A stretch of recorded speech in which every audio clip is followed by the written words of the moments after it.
Bonjour, bienvenue sur la chaîne YouTube Bruno Percepied. Je vais vous livrer aujourd'hui trois nouveaux tips, les tips numéro 44 à 46, et je vais partager l'écran de ce pas pour que vous puissiez avoir une meilleure vision dessus. Voilà. Premier tips, le tips numéro 44, un adage que m'a communiqué mon grand-père. En vacances, le roi veut être paysan et le paysan veut être roi. Et donc, c'est intéressant aussi de le voir dans les deux sens, parce que souvent, on a l'impression de dire, bah oui, il y a des gens, ils n'ont pas trop l'habitude, ils ne font pas partie de notre monde, ils ne font pas partie de notre club. Et parfois, même avec beaucoup de condescendance.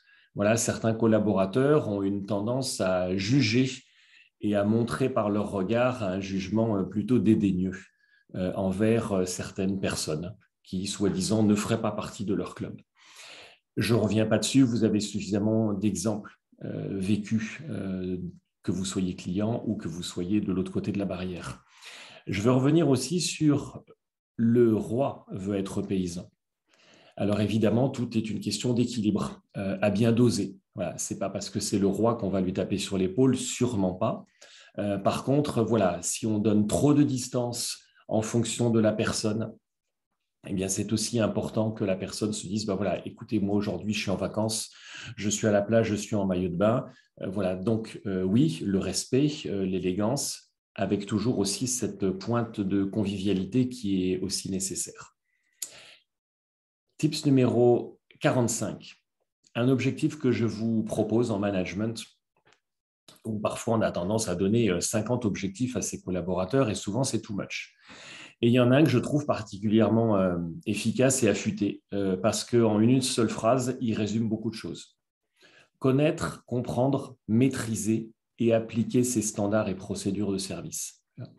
Alors connaître, il faut que vous les ayez fournis, il faut simplement qu'il les ait lus, mais ça ne suffit pas. Il faut qu'en fait, il en ait compris la subtilité. Maîtriser, c'est qu'il soit capable aussi de l'expliquer. On est sur un rang au-dessus. Voilà. Et la mise en application, parce que bien évidemment, il ne s'agit pas d'avoir un livre de théorie qui restera dans les étagères. Et si en plus vous lui donnez un côté smart, avec fixé dans le temps et avec une marge de permission d'erreur, eh bien vous avez un super objectif smart. Et c'est quelque chose que je vous propose. Alors, lorsque vous intégrez un collaborateur, vous pouvez très bien lui dire, voilà, les trois premiers standards et procédures sont à maîtriser pour cette semaine et les suivants pour le mois en cours. C'est à vous, en fait, de l'appliquer et c'est un excellent outil de management. Type numéro 46, voilà, les formulations. Alors, chacun son langage. On peut avoir un langage soutenu, châtié, ou avoir un langage plutôt cool. Voilà. En fait, c'est en fonction de votre personnalité, en fonction de la personnalité des clients et en fonction de votre maison. Et donc, c'est intéressant aussi de trouver aussi cet équilibre. Et parmi voilà, les phrases, vous vous souvenez d'un type précédent où il y avait une formule qui était le hop, voilà, que je trouvais plutôt inélégant. Eh bien, souvent, les clients, quand ils vous disent merci, et on a des clients qui sont bien élevés, des clients qui sont contents, et qui les deux, et qui vous disent merci. Et j'entends souvent bah, de rien ou merci à vous.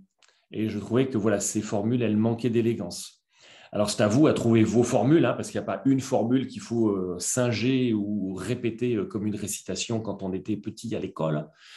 Par contre, il y en a qui marchent pas mal. Et voilà. Et je trouve que voilà, avec plaisir, alors que vous soyez de la région de Toulouse ou pas, parce que c'est quand même une région où on utilise beaucoup cette formule, ou c'est moi qui vous remercie. Voilà. Et c'est vrai que dans certains pays, et notamment c'est beaucoup utilisé en Amérique centrale, le con mucho gusto, ça a quand même, je trouve, une connotation très élégante.